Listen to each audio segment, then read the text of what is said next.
Assalamualaikum warahmatullahi wabarakatuh. Alhamdulillahilladzi bini'matihi tatimmus shalihat. Nahmaduhu wa nasta'inuhu wa nastaghfiruh wa na'udzu billahi min syururi anfusina wa min sayyiati a'malina. Asyhadu an la ilaha illallah wahdahu la syarikalah wa asyhadu anna sayyidana wa nabiyyana Muhammadan abduhu wa rasuluh al-mab'utsu likafatil ummah. Wassalatu wassalamu ala man la nabiyya ba'dah sayyidina wa habibina wa syafi'ina wa maulana Muhammadin sallallahu alaihi wasallam ibn Abdillah wa ala alihi wa ashabihi wa man tabi'ahum bi ihsanin wa mawalah. Amma ba'du, pemirsa Mari TV di mana saja Anda berada, alhamdulillah malam hari ini kita bisa bertemu kembali dalam kajian Wasiatul Mustafa di channel Mari TV. Mari kita bersama-sama buka kitab Wasiatul Mustafa pada halaman yang ke-9.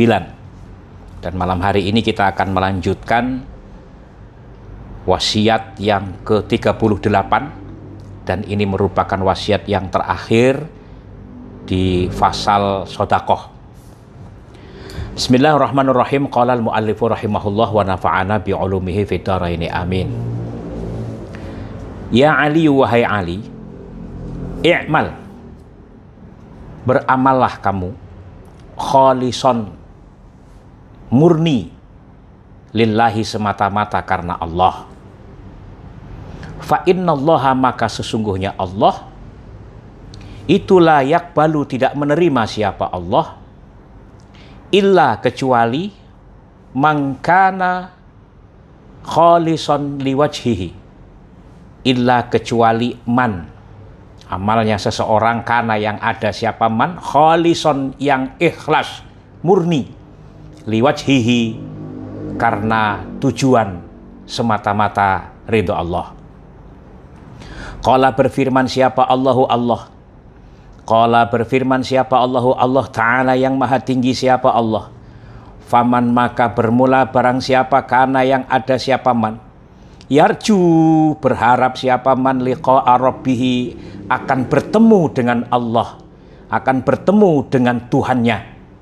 Falya'mal, maka hendaknya dia beramal, amalan solehan, akan amal yang soleh. Wala yusyrik, dan tidak mensekutukan siapa man, bi'ibadati rabbihi, dengan menyembah Tuhannya, ahadan, terhadap sesuatu atau seseorang. Jadi di wasiat yang terakhir pada fasal sodakoh ini, Kanjeng Nabi Muhammad SAW memberikan wasiat kepada Sayyidina Ali agar supaya i'mal kholison lillah, beramal semata-mata hanya karena Allah. Fa innallaha la yaqbalu illa man kana kholison liwajhi, karena sesungguhnya Allah tidak akan menerima amal seseorang kecuali niatnya semata-mata murni, tujuannya adalah ridho Allah. Jadi sebagaimana memang Allah menciptakan kita ini untuk beribadah dengan ikhlas. Wa ma umiru illa liya'budullaha mukhlishina lahuddin. Dan tidaklah diperintahkan kita ini kecuali untuk menyembah Allah, beribadah kepada Allah mukhlisin, dengan ikhlas, tanpa embel-embel. Dan ikhlas itu tingkatannya macam-macam. Ada ikhlasul mubtadiin, yaitu ikhlasnya orang yang baru mulai belajar ikhlas. Ikhlas seperti ini biasanya dia beribadah semata-mata karena Allah, tapi punya tujuan yang lain. Misalnya orang sholat duha, di dalam sholat duhanya itu sholatnya sesuai dengan tuntunan syariah, sholat yang benar, niatnya semata-mata karena Allah, tetapi juga ada tujuan supaya dengan sholat duha itu duitnya banyak, supaya dengan sholat duha itu pangkatnya naik, supaya dengan sholat duha itu semakin punya jabatan dan derajat di tengah-tengah masyarakat. Itu ikhlas, tapi ikhlasul mubtadi'in.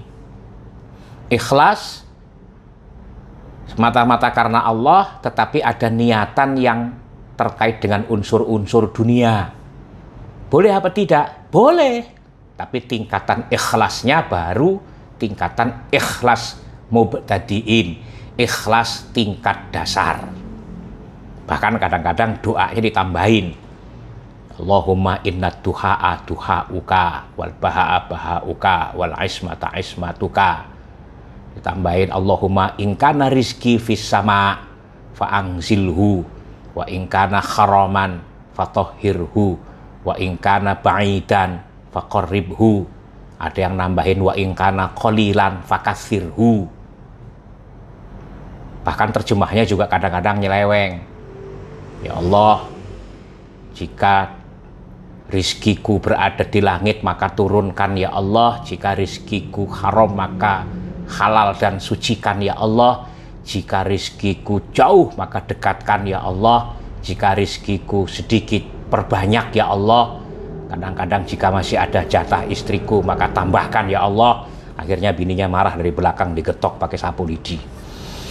Doa yang dipanjatkan oleh orang yang sholat duha, niatnya karena Allah, sesuai dengan syariat, tetapi ada embel-embel keinginan urusan dunia, itu sah.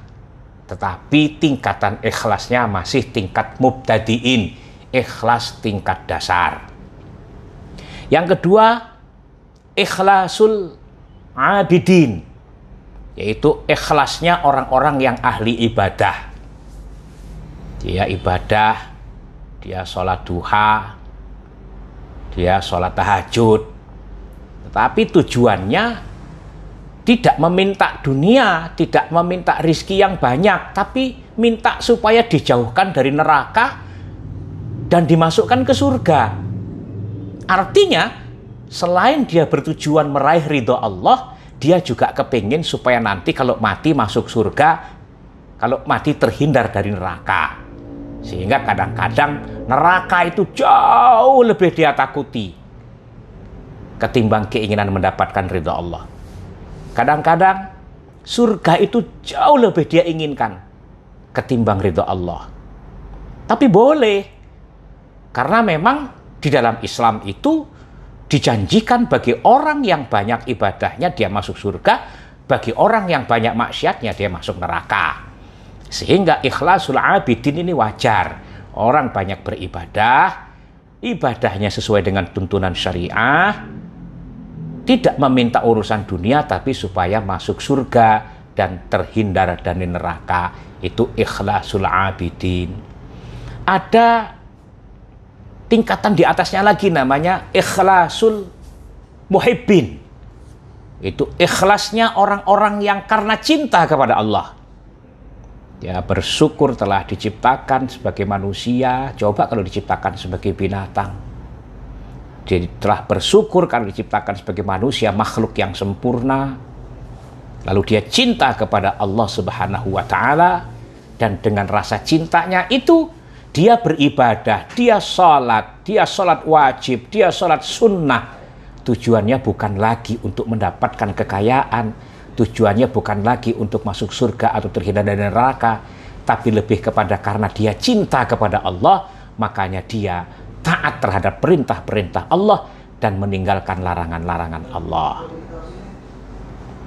Lalu ada tingkatan yang paling tinggi, namanya ikhlasul arifin. Orang beribadah tetapi merasa dirinya itu bukan dirinya yang beribadah, tapi memang Allah yang mentakdirkan dirinya ibadah. Saat dia mengangkat tangan Allahu Akbar, dia tidak merasa dirinya yang takbir, tapi Allah yang menggerakkan tangannya sehingga dia bisa mengangkat tangan. Tapi Allah yang menggerakkan bibirnya sehingga dia bisa mengucapkan Allahu Akbar. Ini ikhlasul arifin, sehingga dirinya tidak merasa apa-apa. Semuanya itu Allah. Kalau Allah menghendaki kita mampu mengangkat tangan dengan takbir, mengucapkan Allahu Akbar, berarti kita bisa. Tapi kalau Allah sudah tidak menghendaki, banyak orang yang kepingin mengangkat tangan dan berteriak Allahu Akbar, tapi tidak mampu mengangkat tangannya. Kenapa? Allah tidak menghendaki. Terbukti dirinya stroke, tidak bisa mengangkat tangannya. Ada orang bisa mengangkat tangannya, tapi bibirnya stroke, tidak bisa mengucapkan Allah. Masuk akal. Orang-orang yang ikhlasnya dalam tingkatan arifin ini, dia merasa yang menggerakkan tangannya ketika takbir itu Allah. Yang menggerakkan bibirnya ketika berucap Allahu Akbar itu Allah. Yang menggerakkan seluruh tubuhnya dan menggerakkan bibir dan lisannya untuk menjalankan ibadah itu bukan dirinya, tapi Allah. Sehingga dia tidak merasa sombong saat dia mampu sholat. Sehingga tidak merasa sombong dia ketika dia mampu untuk sedekah. Sehingga tidak merasa sombong dia ketika dia mampu berbuat baik. Karena sesungguhnya hanya taufik Allah lah yang membuat dia bisa menjalankan perintah Allah dan bisa meninggalkan larangan Allah. Inilah yang di akhir dari wasiat di dalam fasal sodakoh, ditutup dengan wasiatnya Kanjeng Nabi bahwa semua itu, sodakohlah itu, apapun namanya ibadahnya, harus mukhlisina lahuddin, kholisan lillah, ikhlas. Nyumbang madrasah yang lagi dibangun, ikhlas, tapi ikhlasnya benar-benar ikhlas. Bahkan dalam hadis yang kemarin kita sempat sampaikan bahwa sodakoh yang tersembunyi itu bisa meredam amarah Allah. Artinya sodakoh yang terlihat oleh orang lain bukan dilarang, tetapi sodakoh yang tersembunyi jauh lebih afdol ketimbang sodakoh yang terlihat oleh orang lain. Pemirsa Mari TV di mana saja Anda berada yang dirahmati oleh Allah Subhanahu wa taala, dan mari kita lanjutkan pada fasal berikutnya. Bismillahirrahmanirrahim. Faslun bermula inilah fasal. Faslun bermula inilah fasal fit du'ai, di dalam menjelaskan tentang doa. Itu fit du'ai, di dalam menjelaskan tentang doa, wal istighfari, dan permohonan ampun, wal istighfari, dan istighfar, wal qur'ani, dan membaca Al-Quran, wasairil azkari, dan berbagai macam zikir. Qala bersabda siapa alaihi salatu wassalamu, qala bersabda siapa Kanjeng Nabi, alaihi atas Kanjeng Nabi apa, as-salatu rahmat ta'dim Allah, wassalamu, dan keselamatan dari Allah. Ya Ali, wahai Ali, alaika, tetap atas kamu, biddu'ai, untuk membaca doa, untuk memanjatkan doa, bainal adzani wal iqamah, antara adzan dan iqamah. Fa innahu, maka sesungguhnya doa bainal adzan wal iqamah itu la yuraddu, tidak akan ditolak. Nih, yang pertama menjelaskan tentang waktu mustajabah. Kalau di Mekah, di Madinah, di tanah-tanah haram, itu kebanyakan amkanul mustajabah, tempat-tempat mustajab, seperti di Multazam, seperti di Rukun Yaman, seperti di Hajar Aswad, di Hijr Ismail. Itu amkanul mustajabah. Di Indonesia, auqatul mustajabah, waktu-waktu di mana doa kita tidak tertolak. Dan di hadis ini disebutkan bainal adzani wal iqamah, antara azan dan iqamah. Makanya kalau dengar azan, jawab dulu jawaban azan tersebut. Setelah itu, kalau ada waktu qobliyahnya, maka sholat qobliyah. Setelah sholat qobliyah sebelum iqamah, panjatkan doa sesuai dengan yang kita inginkan, karena antara azan dan iqamah itu adalah saat di mana doa kita tidak akan tertolak. Pertama, ya Ali, wahai Ali, idza da'auta, apabila memanjatkan doa siapa engkau, fabsut, maka tebarkanlah yadaka akan tanganmu. Itu apa ya? Fabsut itu artinya dibuka gitu. Jadi bukalah telapak tanganmu seperti ini. Fabsut, maka tebarkanlah yadaka akan telapak tanganmu, hadwa sadrika, setinggi sejajar dengan dada. Jadi kayak gini kira-kira. Jadi ini yang sering terjadi kalau lagi tahlilan, lagi doa bersama, itu biasanya orang kecapean mengaminkan doa seorang imam, biasanya ditaruh akhirnya sampai dengkul, ditaruh di atas dengkulnya. Ya, kalau menurut tuntunan yang diwasiatkan Kanjeng Nabi kepada Sayyidina Ali bin Abi Thalib, kalau doa itu angkatlah telapak tanganmu, buka telapak tanganmu, angkat sampai setinggi dada. Ya gini. Makanya imam tahlil, imam doa bersama itu kalau baca doa jangan terlalu panjang, yang inti-inti aja. Ini kadang-kadang baca doanya panjang banget, padahal belum tentu niatnya benar-benar karena memang semuanya doa itu ikhlas karena Allah. Kadang-kadang cuma supaya dibilang bahwa wah ini kiainya hafal banyak doa, akhirnya semua yang dia hafal dia baca. Itu menimbulkan jamaah tidak ikhlas mengaminkan doa. Jadi kalau membaca doa seperlunya yang terkait dengan hajat. Kenapa? Karena dikhawatirkan kalau semua doa yang Anda hafal, Anda baca semuanya, apalagi kadang-kadang yang baca doa bukan cuma satu itu. Ada doa kontet segala itu, kalau di tanah Betawi disebutnya dengan doa kontet. Allahumma bihaqqil Fatihah, kayak begitu. Bisyiril Fatihah, bikaromatil Fatihah. Kadang-kadang panjang. Akhirnya orang yang membaca doa yang tadinya di dada turun sampai ke dengkul, taruh di paha. Kadang-kadang aminnya juga sambil merem. Kenapa? Ketiduran, kelamaan yang baca doanya. Ya, ini peringatan buat para ustadz yang bertugas untuk baca doa. Antum diminta untuk membaca doa karena antum dipercaya, bukan karena antum suruh hafalan baca doa. Jangan semua doa yang Anda tahu Anda baca semua. Kenapa? Bisa mengurangi rasa ikhlas jamaah untuk mengaminkannya. Tangan di atas setinggi dada. Wala tarfa'ha, dan janganlah engkau angkat kedua tanganmu fauqa ra'sika, di atas kepalamu. Jadi nggak perlu begini. Oh, ya. Tapi ini lagi-lagi pendapat menurut hadis yang diriwayatkan, yang diwasiatkan oleh Kanjeng Nabi kepada Sayyidina Ali. Artinya kalau ternyata di kemudian hari Anda melihat ada orang baca doa begini, karena sesuatu ketika juga dalam sebuah hadis yang lain, Kanjeng Nabi itu mengangkat tangannya saat berdoa sampai kelihatan ketiaknya, gitu loh. Artinya tinggi. Tetapi kalau kita melihat dari hadis wasiatnya Kanjeng Nabi kepada Sayyidina Ali bin Abi Thalib dalam hadis ini, orang berdoa itu tidak diangkat sampai di atas kepala, tapi cukup sampai setinggi dada. Jika ente menemukan ada orang yang mengangkat tangannya sampai setinggi kepala, tidak usah protes, karena masing-masing juga punya dalilnya. Termasuk takbir. Kalau takbir kan kemarin kita diajarkan begini. Tapi ada orang takbir sampai begini, Allah begini.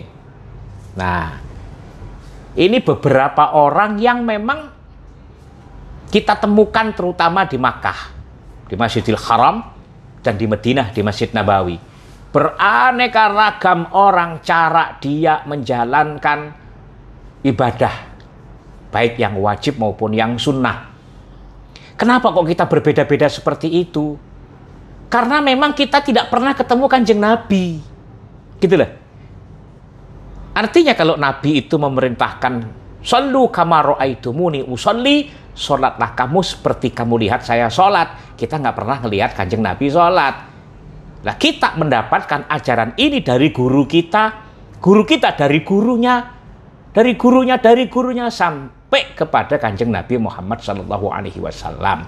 Tetapi dari Quran dan hadis itu yang bersifat mujmal, yang bersifat global, itu membuat ijtihad ulama yang kemudian disebut dengan ulama-ulama ahlul ijtihad, kemudian disebut dengan ulama mazhab. Ada Imam Hanafi, ada Imam Maliki, ada Imam Syafi'i, ada Imam Hambali, dan sesungguhnya masih banyak imam-imam mazhab yang lainnya.